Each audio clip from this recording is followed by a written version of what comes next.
Hey everyone, thanks for joining me today. If you're new to the channel, my name is Robert and I like to do woodworking projects. Alright, so the 2025-26 hockey season is upon us, and I must admit, I'm looking forward to it. So the other day I was just walking around one of the stores and I saw these cutting boards for sale for $10. And I thought, I wonder what I could do with it. So I decided to use my CNC, make a few modifications to it, and turn it into something special. So stick around, because this build starts right now. So the first thing I did was went online and found a picture of a maple leaf and then drew it out in the software for the CNC machine. Once I had all that done, I basically put my piece of wood down on the CNC and hit go. And here you see it carving out the actual maple leaf, and then what ends up happening is you change the bit and then it removes the middle of the leaf as well. And you're going to see that image in one sec. And I gotta tell you, I love doing this. I love working with that CNC. Its accuracy is just amazing. So that's how the leaf actually ends up. From there, I simply put a bead of caulking around it so that I can overfill the actual leaf, because if you pour just the right amount, the resin will shrink and then you'll end up with not enough resin in your actual leaf logo.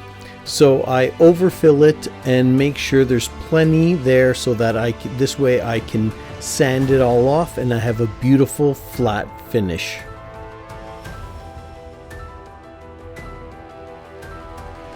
Of course, once you've actually poured the resin, I like to let my resin sit at least a week for it to fully cure. You can technically start at about 3 days sanding it, but I find that if you wait a week, it's just the way it sands is just a lot easier. So better to be safe than sorry. And of course, when I'm sanding, for the overflow stuff, I'm kind of aggressive and I will push down a little bit to get it done faster. But after all that extra resin is gone, I start finessing it, right?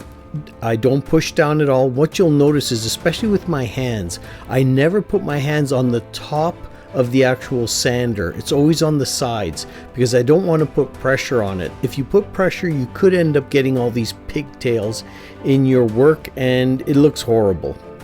But as you see, I use the grits 60, 80, 120, 150, 180, 240, 300, 400, 600, 800, and then 1000.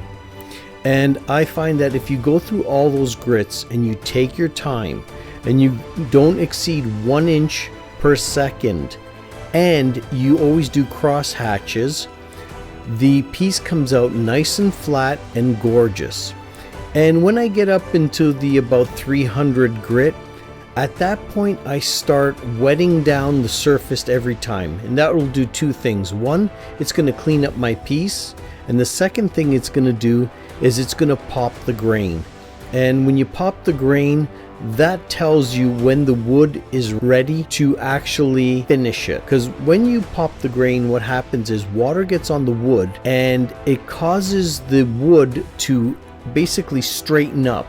Because when you're sanding, the wood will actually start to curl and it feels really smooth until you get it wet. Once you get it wet, that's it. It sticks up and it's a horrible feeling in your hands. After all that sanding and all that wiping, I know I've got a good sand on my leaf. I can start polishing it. And as you can see, I use that Pace Heavy Cut compound and my buffer. Now, you don't need a buffer in all honesty. You can literally take a piece of fabric and then get some rubbing compound and rub it by hand. Now, that's going to take you some time, I gotta admit.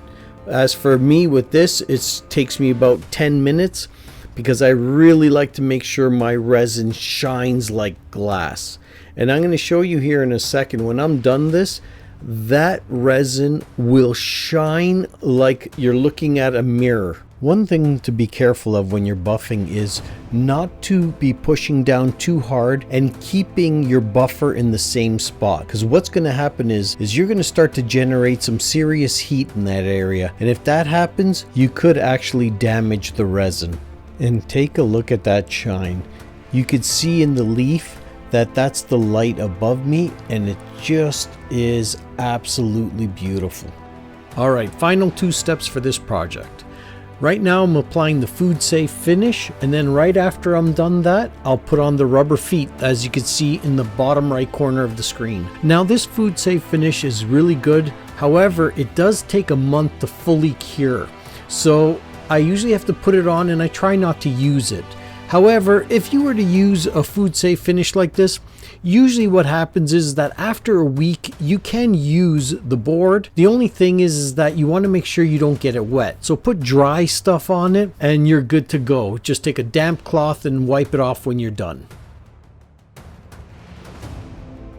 Alright, final step, and here we go. Applying the finisher to the top, and then we are done. If you notice, I don't really put the finisher on the actual blue leaf itself, and that's because it is resin. It's basically a form of plastic, and it doesn't really absorb anything, so why bother? So after I apply it, I wait 20 minutes so let it soak in good, and then I start rubbing it down. Now know this, there's an old saying, you can't take too much off, but you can leave too much on.